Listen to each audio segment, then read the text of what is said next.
ದೇವನಹಳ್ಳಿ ತಾಲೂಕಿನ ಹಲವು ಶಾಲೆಗಳಿಗೆ ಬೆಂಗಳೂರು ಶಿಕ್ಷಕರ ಕ್ಷೇತ್ರದ ವಿಧಾನ ಪರಿಷತ್ ಸದಸ್ಯ ಪುಟ್ಟಣ್ಣ ಭೇಟಿ ನೀಡಿ ಶಿಕ್ಷಕರು ಹಾಗೂ ಶಾಲಾ ಆಡಳಿತ ಮಂಡಳಿಗಳ ಮುಖ್ಯಸ್ಥರೊಂದಿಗೆ ಚರ್ಚೆ ನಡೆಸಿದರು.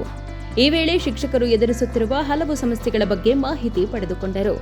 ಶಿಕ್ಷಕರನ್ನ ಬೋಧನೆಯೇತರ ಕೆಲಸಗಳಿಗೆ ನಿಯೋಜಿಸುವ ಕುರಿತು ಸರ್ಕಾರದ ಗಮನ ಸೆಳೆಯುವುದಾಗಿ ಪುಟ್ಟಣ್ಣ ತಿಳಿಸಿದ್ದಾರೆ.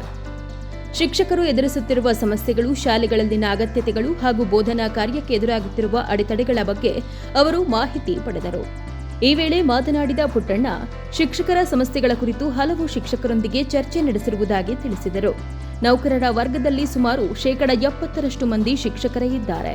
ಆದರೆ ಶಿಕ್ಷಕರನ್ನ ಪಾಠ ಮಾಡುವುದರ ಬದಲು ವಿವಿಧ ಬೋಧನೇತರ ಕೆಲಸಗಳಿಗೆ ನಿಯೋಜಿಸಲಾಗುತ್ತಿದೆ ಎಂದು ಅಸಮಾಧಾನ ವ್ಯಕ್ತಪಡಿಸಿದರು.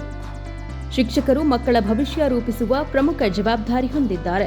ಹೀಗಾಗಿ ಅವರಿಗೆ ಬೋಧನೆಗೆ ಹೆಚ್ಚಿನ ಸಮಯ ಮತ್ತು ಅವಕಾಶ ನೀಡಬೇಕು ಎಂಬುದು ಪುಟ್ಟಣ್ಣ ಅವರ ಒತ್ತಾಯ.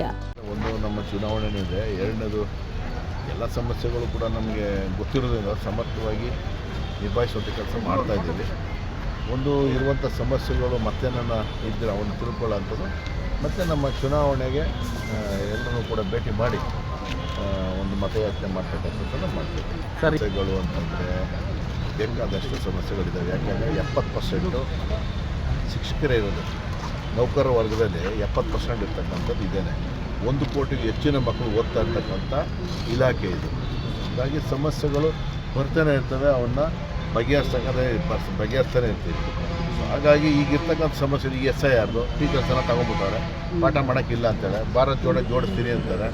ಹೀಗೆ 1-2 ಅಲ್ಲ, ಒಂದೇನು ಅಂತಾರೆ, ಟೀಚರ್ನ ಪಾಠ ಮಾಡಿಸೋದು ಬಿಟ್ಟು ಮಿಕ್ಕಿದ್ದೆಲ್ಲನೂ ಕೂಡ ಮಾಡಿಸ್ತಕ್ಕಂಥದ್ದಕ್ಕೆ ನಮ್ಮ ಅಧಿಕಾರಿಗಳು ಮುಂದಾಗ್ತಾರೆ. ಅದಕ್ಕೆ ಕಡಿವಾಣ ಹಾಕಬೇಕು ಅಂತೇಳಿ ಮುಂದೆ ಹೊರಟಿದ್ದೀವಿ. ಮುಂದಿನ ದಿನಗಳಲ್ಲಿ ಹೈಸ್ಕೂಲು ಮತ್ತು PU ಕಾಲೇಜಿನ ಟೀಚರ್ಸ್ನ, ಲೆಕ್ಚರರ್ಸ್ನ ಯಾವುದೇ ಕಾರಣಕ್ಕೂ ಕೂಡ ಪಾಠ ಮಾಡಿಸೋದ್ಬಿಟ್ಟು ಇತರೆ ಕೆಲಸಗಳಿಗೆ ಉಪಯೋಗ ಮಾಡದೇ ಇರ್ತಾರೆ ಒಂದು ಕಾನೂನು ತರುವಂಥ ವ್ಯವಸ್ಥೆನ ಮಾಡ್ತೀವಿ. ಮುಂದಿನ ಅಧಿವೇಶನದಷ್ಟರಲ್ಲಿ ತರುವಂಥ ವ್ಯವಸ್ಥೆ ಮಾಡ್ತೀವಿ. ಶಿಕ್ಷಕರನ್ನ ವಿವಿಧ ಸರ್ಕಾರಿ ಕಾರ್ಯಗಳು, ಸಮೀಕ್ಷೆಗಳು ಹಾಗೂ ಇತರೆ ಕೆಲಸಗಳಿಗೆ ನಿಯೋಜಿಸುವುದರಿಂದ ಶಾಲೆಗಳಲ್ಲಿ ಬೋಧನಾ ಕಾರ್ಯಕ್ಕೆ ತೊಂದರೆಯಾಗುತ್ತಿದೆ ಎಂಬುದು ಶಿಕ್ಷಕರ ಪ್ರಮುಖ ಅಳಲು. ಇದರ ಬಗ್ಗೆ ಮುಂಬರುವ ಅಧಿವೇಶನದಲ್ಲಿ ಸರ್ಕಾರದ ಗಮನ ಸೆಳೆಯುವುದಾಗಿ ಪುಟ್ಟಣ್ಣ ಹೇಳಿದ್ದಾರೆ. ಶಿಕ್ಷಕರಿಗೆ ಬೋಧನೆಯೇ ಪ್ರಮುಖ ಜವಾಬ್ದಾರಿ. ಅವರನ್ನು ಅನಗತ್ಯವಾಗಿ ಬೇರೆ ಕೆಲಸಗಳಿಗೆ ನಿಯೋಜಿಸದೆ ಮಕ್ಕಳಿಗೆ ಗುಣಮಟ್ಟದ ಶಿಕ್ಷಣ ನೀಡಲು ಅಗತ್ಯ ವಾತಾವರಣ ಕಲ್ಪಿಸಬೇಕೆಂದು ಅವರು ಒತ್ತಾಯಿಸಿದ್ದಾರೆ. ಶಿಕ್ಷಕರ ಸಮಸ್ಯೆಗಳನ್ನು ಸ್ಥಳದಲ್ಲಿ ಆಲಿಸಿ ಅವುಗಳ ಕುರಿತು ಸರ್ಕಾರದ ಮಟ್ಟದಲ್ಲಿ ಚರ್ಚೆ ನಡೆಸುವುದಾಗಿ ಪುಟ್ಟಣ್ಣ ಭರವಸೆ ನೀಡಿದ್ದಾರೆ. ಶಿಕ್ಷಕರ ಮೇಲಿನ ಹೆಚ್ಚುವರಿ ಕೆಲಸದ ಒತ್ತಡ ಕಡಿಮೆಯಾದರೆ ಅವರು ಮಕ್ಕಳ ಶಿಕ್ಷಣದತ್ತ ಹೆಚ್ಚಿನ ಗಮನ ಹರಿಸಲು ಸಾಧ್ಯವಾಗಲಿದೆ ಎಂಬ ಅಭಿಪ್ರಾಯವೂ ವ್ಯಕ್ತವಾಗಿದೆ. ಶಿಕ್ಷಕರ ಬೇಡಿಕೆಗಳಿಗೆ ಸರ್ಕಾರ ಸ್ಪಂದಿಸಬೇಕು ಮತ್ತು ಬೋಧನಾ ಕಾರ್ಯಕ್ಕೆ ಆದ್ಯತೆ ನೀಡಬೇಕು ಎಂಬ ಒತ್ತಾಯ ಇದೀಗ ಮತ್ತೊಮ್ಮೆ ಮುನ್ನೆಲೆಗೆ ಬಂದಿದೆ. ಶಿಕ್ಷಕರಿಗೆ ಬೋಧನೆಯೇ ಮುಖ್ಯ ಕೆಲಸವಾಗಬೇಕು, ಬೇರೆ ಜವಾಬ್ದಾರಿಗಳಿಂದ ಅವರನ್ನು ಮುಕ್ತಗೊಳಿಸಬೇಕು ಎಂಬ ಪುಟ್ಟಣ್ಣ ಅವರ ಒತ್ತಾಯಕ್ಕೆ ಸರ್ಕಾರ ಯಾವ ರೀತಿಯಲ್ಲಿ ಸ್ಪಂದಿಸಲಿದೆ ಎಂಬುದು ಕುತೂಹಲ ಮೂಡಿಸಿದೆ. ಈ ಸಂದರ್ಭದಲ್ಲಿ ಸರ್ಕಾರಿ ಶಾಲೆಗಳ ಮುಖ್ಯ ಶಿಕ್ಷಕರು, ಸಹ ಶಿಕ್ಷಕರು ಹಾಗೂ ಖಾಸಗಿ ಶಾಲಾ ಆಡಳಿತ ಮಂಡಳಿಗಳ ಮುಖ್ಯಸ್ಥರು ಉಪಸ್ಥಿತರಿದ್ದರು.